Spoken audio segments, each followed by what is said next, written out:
Hello, Internet. I have been inspired to do another 5-minute Bible study. I haven't done one of these in a while, but a topic caught my interest this morning and I had some thoughts on it. Just wanted to share these quickly. It's the idea of forced symbols in the Bible. What do I mean by forced symbols? I mean symbols that the Bible uses that the way it's written forces you to conclude that they have to be symbols. So, give you a simple example. And before I go into the details on this, let me say the reason why this is important is because when you're reading Old Testament passages, a lot of people take literal some of the Old Testament passages, particularly those about a kingdom of God on this earth. And people will read those Old Testament passages and say, look, these sound very literal. And I want to say, I agree, they do sound very literal. But I think by the end of this study, you'll have at least an idea to question, well, maybe I need to look at other scriptures and cross-reference these to see, does God mean these to be taken literally? Now, don't get scared. If you believe that, hang with me for a second and just hear me out. If your theory is true, it should withstand investigation. If it's if it's true, it's going to prove to be true no matter what I say. So just hear me out. Okay. So forced symbols. An example of this, without taking too much time, is when the Bible uses language that is so extreme or almost so ridiculous that you have to come to the conclusion that God was using symbolic language. If you don't, then the only other option is to conclude that the Bible contradicts itself. We use this kind of thing today, like if somebody says it's raining cats and dogs, you don't take that literally because you know that it's not literally raining cats and dogs, right? Okay, in the same way, when Jesus says in John chapter 6, unless you eat my flesh and drink my blood, you have no life in you. Now, you can be extremely dense and just say, oh, you know what, that must be literal. And like the Jews in his day who rejected Christ, they said, oh, well, this man's crazy.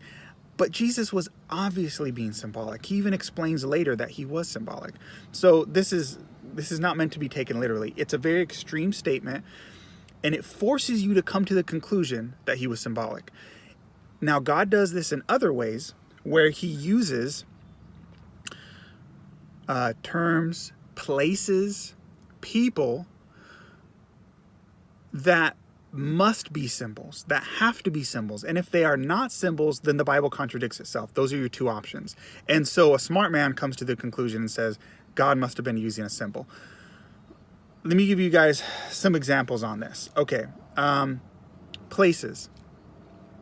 When the Bible refers to Babylon in Revelation, that has to be a symbol. The reason why it has to be a symbol is because the Old Testament predicted that Babylon would be destroyed, and it was thousands of years ago. It's been desolate for a very long time. If Revelation is literal, and this is the literal place of Babylon, the ruins that exist in Iraq today, if that was somehow going to be rebuilt and made into a world power at the end times, then the Old Testament was lying when the Old Testament said that it would be destroyed and never be inhabited again. So you see, this is a forced symbol.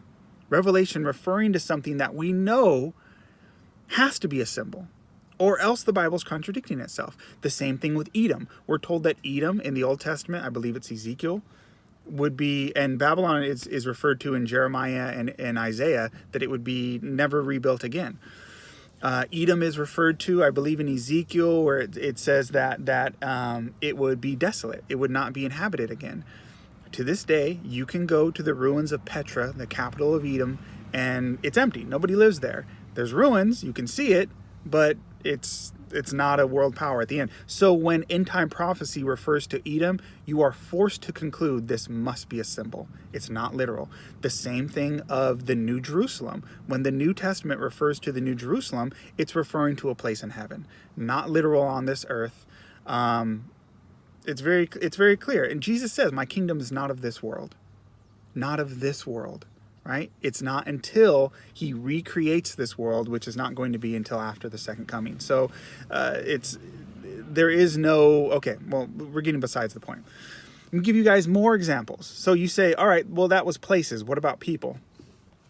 There's people that are referred to in the Old Testament prophecies that are often symbolic. For example, I'll give you guys a couple on this. In Acts chapter 15, it refers to a prophecy in Amos chapter 9. I believe it's Amos 9:11 and 12, where it speaks about David reigning over the Gentiles.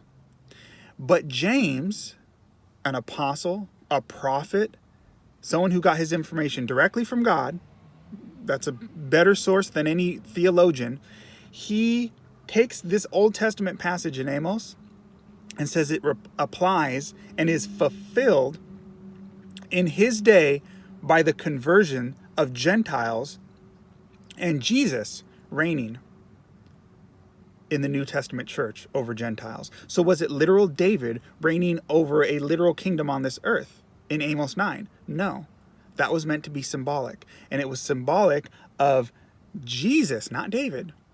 David was a type of Christ reigning over the converted hearts of Gentiles. Now, you may say, but it says David, it sounds literal. Yes, but David is a type of Christ. Remember, when David used the quoted in the Psalms, or when he gave the prophecies in the Psalms, he spoke in the first person. He said, I am, he spoke of I when he spoke of being crucified. Was David crucified?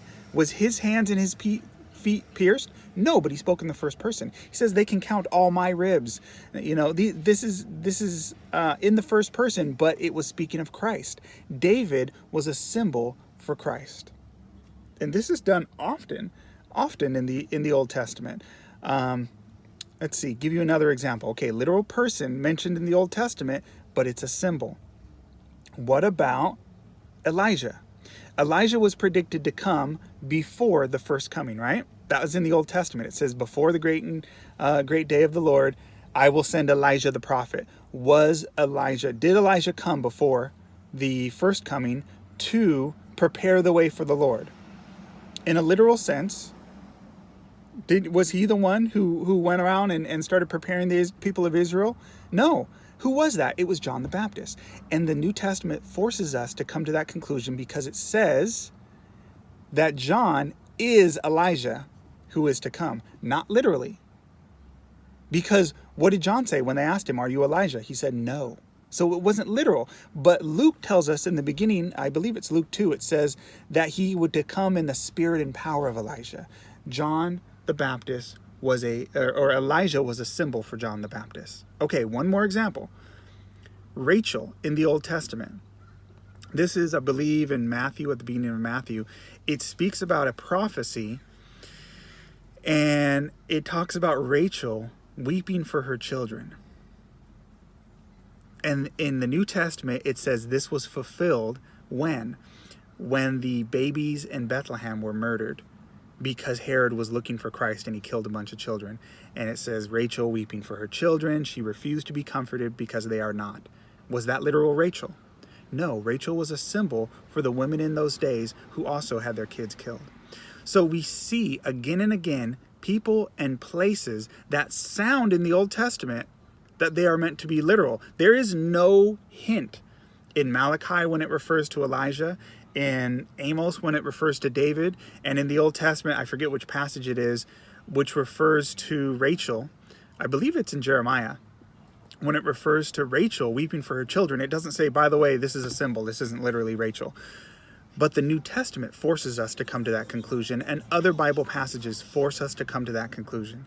So now, don't misunderstand me. I'm not saying that everything in the Old Testament's a symbol, but we need to be careful when we say, look, this sounds literal, therefore it has to be. Not necessarily. You have to study the subject more carefully and let the New Testament explain the Old.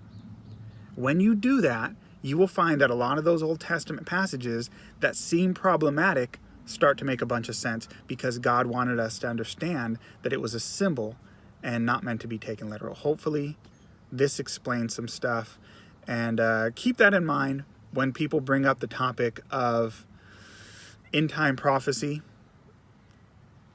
And I'll just leave it at that, because I know a lot of people will be offended if I go into too many details, but hope that was helpful. God bless.